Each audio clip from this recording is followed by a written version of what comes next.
Hello friends, my name is Kajal और आप सभी का स्वागत है मेरे चैनल पर। और आज के इस वीडियो में हम डिस्कस करने वाले हैं UP DElEd second semester subject सामाजिक अध्ययन। ठीक है, और आज का जो हमारा टॉपिक रहेगा वो रहेगा भक्ति आंदोलन। प्रश्न इससे ऐसे आ सकते हैं कि भक्ति आंदोलन क्या है, भक्ति आंदोलन के स्वरूप कैसा है और भक्ति आंदोलन के उद्देश्य क्या है।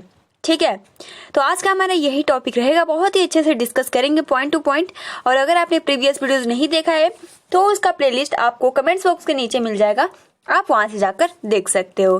ठीक है गाइज, तो चलिए फ्रेंड्स शुरू करते हैं।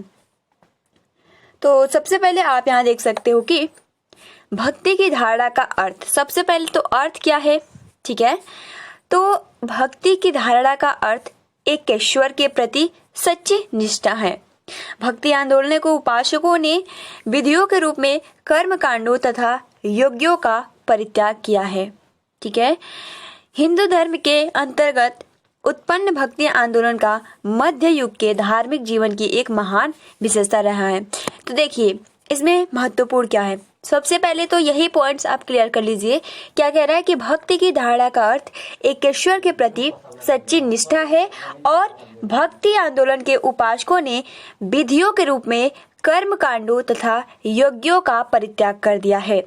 हिंदू धर्म के अंतर्गत उत्पन्न भक्ति आंदोलन का मध्य युग के धार्मिक जीवन की एक महान विशेषता रही है। क्लियर। अब देखिए अगला पॉइंट क्या कह रहा। भक्ति आंदोलन के संतों ने उन विशेष बातों पर बल दिया है जो इस आंदोलन का आधार था। इसे मतलब इसके उदय के जो कारण थे वो दो थे। वो कौन कौन से दो प्रमुख कारण थे इसके बारे में हम थोड़ा डिस्कस करते हैं। फर्स्ट तो यही हो जाता है कि इस्लाम के आक्रमणों से सुरक्षा। एक तो पहला कारण यही हो गया, और दूसरा कि हिंदू समाज और धर्म में सुधार की आवश्यकता। ये दो पॉइंट्स थे जिसके कारण भक्ति आंदोलन स्टार्ट हुआ। तो ये प्रश्न बन सकता है कि जो भक्ति आंदोलन शुरू हुआ उसके प्रमुख कारक कौन से हैं या कारण कौन से हैं। तो लिख सकते हैं कि जो भक्ति आंदोलन शुरू हुआ इसके प्रमुख दो कारक हैं। फर्स्ट इस्लाम के आक्रमणों से सुरक्षा, और सेकंड हो जाएगा हिंदू समाज और धर्म में सुधार की आवश्यकता। ठीक है, क्लियर हो गया। अब देखिए इन सभी संतों ने किसी विशेष सामाजिक अथवा धार्मिक संप्रदाय से अपने को नहीं बांधा। आप देख सकते हो जो ये भक्ति आंदोलन किए थे, इन्होंने इन सभी संतों ने किसी विशेष सामाजिक अथवा धार्मिक संप्रदाय से अपने आप को नहीं बांधा, बल्कि उनका विश्वास था कि ईश्वर एक है जिसे हम कई नामों से पुकारते हैं। जैसे कि हमने कल सूफी संप्रदाय डिस्कस किया था, उसमें भी यही माना गया था। उनका उद्देश्य यही था, उनका मानना यही था कि ईश्वर एक है, ईश्वर में सब कुछ है। अगर ईश्वर की प्राप्ति करना है तो सब कुछ मतलब जितने भी मोह माया है इसको त्याग करके और आप ईश्वर के प्रति प्रेम भावना से उनका मतलब याद करो। ठीक, तो ये पूरा क्लियर हो गया। तो इसमें भी यही बोला गया है कि ईश्वर एक है जिसे हम कई नामों से पुकारते हैं। उन्होंने मूर्ति पूजा और जाति प्रथा का विरोध किया है। आप देख सकते हो उन जो सूफी संत थे वो भी मूर्ति पूजा यानी बाहरी जो धार्मिक था उस पे वो विश्वास नहीं करते थे। ठीक है, तो आप देख सकते हो ये जो भक्ति आंदोलन हुआ उसमें भी यही सेम है। ठीक है, उन्होंने मूर्ति पूजा जाति प्रथा का विरोध किया। वो केवल भक्ति के द्वारा ही मोक्ष प्राप्ति का मार्ग बताया है। क्लियर। तो ये देखिए महत्वपूर्ण तथ्य है कि ईश्वर से केवल भक्ति द्वारा संपर्क स्थापित करना ही भक्ति संतों का मूलाधार था। तो ये इनके अनुसार कि ईश्वर से हम कैसे जुड़ सकते हैं, तो इन्होंने बोला कि ईश्वर एक ही है और इनको हम कई नामों से बुलाते हैं। अगर हम ईश्वर से संपर्क करना चाहते हैं, उनसे जुड़ना चाहते हैं, तो मात्र एक ही साधन है, वो है भक्ति। क्लियर। अब देखिए इसमें क्या बोला गया है कि इसमें धर्म और जाति पर आधारित भेदभाव का निषेध किया गया है। इसके मूल सिद्धांत सूफी संतों से समानता रखते थे। अभी मैंने जस्ट बताया। अब देखिए यहाँ लिखा भी है कि इसके मूल सिद्धांत सूफी संतों से समानता रखते हैं। ठीक है, अब देखिए इसमें भक्ति आंदोलन में कौन कौन थे इसके पहले हम ये देख लेते हैं, सबसे मेन इंपोर्टेंट है। तो देखिए भक्ति आंदोलन के प्रमुख संतों के नाम, सबसे पहले तो रामानुज थे, सेकंड पे निम्बार्क थे, थर्ड पे माधवाचार्य थे, फोर्थ पे Ramanand, fifth Kabir, six Nanak and seven Vallabhacharya, ठीक है, 8 चैतन्य और 9 नामदेव। तो ये बहुत ही महत्वपूर्ण है फ्रेंड्स, आप इसको अच्छे से याद कर लीजिएगा। भक्ति आंदोलन के प्रमुख संतों के नाम लिखिए, ऐसा प्रश्न आ सकता है।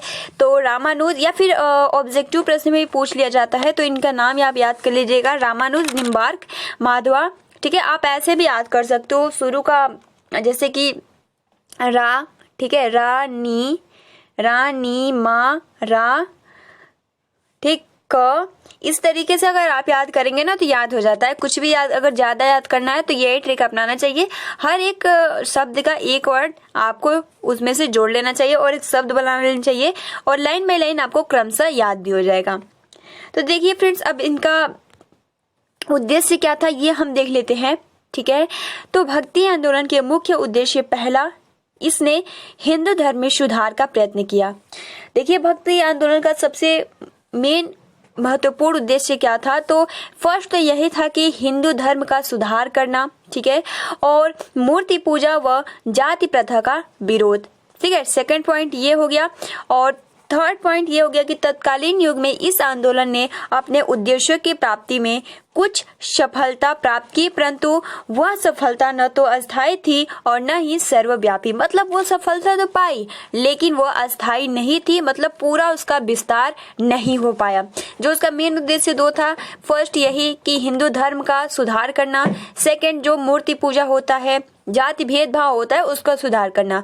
तो सफलता तो पाई कई हद तक, लेकिन उतना उसका व्यापक रूप अस्थायी न हो सका। अब देखिए, हिंदू धर्म में सुधार करने में इस आंदोलन की क्षमता सीमित और अस्थायी सिद्ध हुई, ठीक है। मतलब लिमिटेड थी, जो आंदोलन हुआ लिमिट थी प्लस अस्थायी सिद्ध हुई, परंतु फिर भी यह आंदोलन बहुत ही महत्वपूर्ण था और मध्य युग में हिंदू आत्मा को जीवित रखने और उसे शक्ति प्रदान करने में उसका योगदान अमूल्य रहा। जो भक्ति आंदोलन हुआ इसका योगदान बहुत ही अमूल्य रहा। अब इस आंदोलन का लक्ष्य हिंदू मुस्लिम एकता को स्थापित करना था, ठीक है, और जिसमें पूर्णता असफल रहा। देखिए इनका ये भी उद्देश्य था कि हिंदू और मुस्लिम को, मतलब जो भी उनमें लड़ाई झगड़ा होता है, भेदभाव होता है, उनको दूर करना था, लेकिन उनमें भी उन्हें असफलता मिली। इस प्रकार मध्य युग का यह भक्ति आंदोलन महत्वपूर्ण तथा अपने युग की एक महान विशेषता माना गया है। तो देखिए बहुत ही अच्छा ये पॉइंट्स हमने डिस्कस किया कि भक्ति आंदोलन क्या है, बहुत ही अच्छे से हमने डिस्कस किया। अब देखिए बोध प्रश्न में ये ऐसा आ सकता है कि भक्ति आंदोलन के उदय में प्रमुख संतों की भूमिका स्पष्ट की। अब देखिए मैंने अभी जस्ट बताया और यहाँ प्रश्न भी, तो मैंने अभी जैसे रामानुज, इस तरीके से अगर आपको याद होगा तो आप यहाँ से लिख सकते हो, ठीक है। उसके बाद सेकंड होता है प्रशिक्षु भक्ति आंदोलन के प्रमुख उद्देश्यों की विवेचना कीजिए। उद्देश्य क्या क्या थे, तो फर्स्ट तो यही उद्देश्य हो जाता है कि वो हिंदू धर्म का सुधार करना चाहते थे। सेकंड कि जो भी मूर्ति पूजा या जाति भेदभाव किया जाता था उसको दूर करना चाहते थे। थर्ड वो हिंदू मुस्लिम की एकता को स्थापित करना चाहते थे।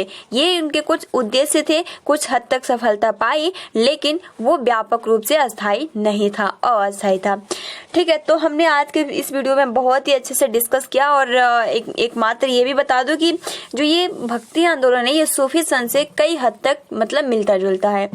तो गाइज आज के इस वीडियो में इतना ही, ठीक है। और हाँ, अगर आपने प्रीवियस वीडियोस नहीं देखा है तो मैंने प्लेलिस्ट बना दिया, आप वहां से जाकर देख सकते हो। बिल्कुल शुरुआत से हम डेली वन टॉपिक डिस्कस करते हैं, ज्यादा नहीं, ठीक है, क्योंकि आप डेली नोट्स बनाते हो, कई सारे ऐसे स्टूडेंट्स हैं जो नोट्स बनाते हैं, तो इसलिए हम डेली एक टॉपिक पे डिस्कस करते हैं, ठीक है, और बहुत ही अच्छे से आपको समझ भी आ जाता होगा, ठीक है। जैसे कि हमने कल सूफी संत डिस्कस किया जो कि बहुत ही आसानी के साथ कहानी के थ्रू आप समझ गए होंगे। फिर आपका जो भक्ति आंदोलन है इसको भी आप बहुत ही अच्छे से समझ गए होंगे, ठीक है। तो आप इनका नाम याद कर लीजिए, आप चाहो तो स्क्रीनशॉट भी ले सकते हो, ठीक है। रामानुज, निम्बार्क, माधवाचार्य, रामानंद, ठीक है, कबीर, नानक, वल्लभाचार्य, चैतन्य और नामदेव, ठीक। तो गाइज आप अपना अच्छे से प्रिपरेशन करते रहिए, ठीक है। मिलते हैं अगले वीडियो में। जैसे कि आप सभी को मैं बता दूं, इस जो क्लास की टाइमिंग होती है वो शाम के 5 बजे होती है। अब अगले जो वीडियो आएगी वो 7 बजे आएगी, ठीक है। अब देखिए फर्स्ट सेमेस्टर की बार बार कमेंट्स आता है कि फर्स्ट सेमेस्टर की क्लासेस टाइमिंग क्या होती है। तो देखिए गाइज फर्स्ट सेमेस्टर की 2 वीडियोज आती है, ठीक है, क्योंकि हम अभी ज्यादा वीडियो नहीं ला रहे हैं क्योंकि अभी एग्जाम पता नहीं कब होगा, ठीक है। और डाउट आपके ये भी आ रहे हैं कि क्या फर्स्ट एंड सेकंड सेमेस्टर के एग्जाम एक ही साथ होंगे। तो ऐसा कुछ भी नहीं होगा, आपका फर्स्ट एंड सेकंड सेमेस्टर का एग्जाम एक साथ हो ही नहीं सकता है, क्योंकि जब तक आप फर्स्ट सेमेस्टर में मतलब पूरा पास नहीं हो जाते तो सेकंड सेमेस्टर वो होता कि आप सेकंड सेमेस्टर के लिए प्रमोट कर दिए जाते तो हाँ मानते, ठीक। लेकिन आपका फर्स्ट एंड सेकंड सेमेस्टर का एग्जाम एक साथ नहीं होगा।